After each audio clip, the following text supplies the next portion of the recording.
এখানে কোনো ধরনের কারচুপি, কোনো ধরনের ষড়যন্ত্র, কোনো ধরনের ইঞ্জিনিয়ারিং কিছুই হয়নি। তো একটা কথা বলেছি বারবারই যে সারা বাংলাদেশে যেটাই হয়েছে রেজাল্ট আপনারা দেখেছেন, বাংলাদেশ জাতীয়তাবাদী দল বিএনপি নিরঙ্কুশ সংখ্যাগরিষ্ঠতা অর্জন করেছে।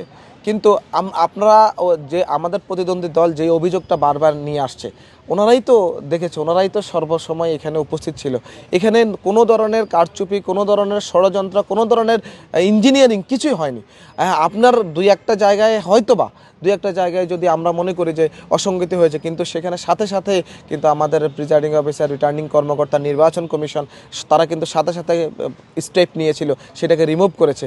এবং আপনি দেখেন সংঘাতবিহীন, সংঘর্ষবিহীন, হতাহতবিহীন একটা নির্বাচন বর্তমান অন্তর্বর্তীকালীন সরকার উপহার দিয়েছে। সেটা মানুষের এবং প্রায় 60% ভোট কাস্ট হয়েছে।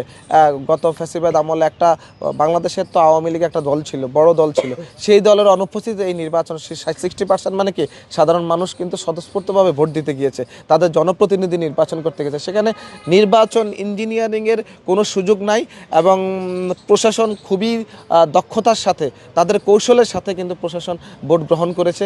নির্বাচন ইঞ্জিনিয়ারিং যদি কেউ বলতে চায়, আমি বলবো যে এটাকে রাজনৈতিকভাবে অপব্যাখ্যা প্রদান করছে। এই অপব্যাখ্যা যেন না করে, সবাই মিলেমিশে জনাব তারেক রহমানের যে স্লোগান, দিল্লি নয় পিন্ডি নয়, সবার আগে বাংলাদেশ, সবাই মিলেমিশে ঐক্যবদ্ধ বাংলাদেশ আমরা গড়ি।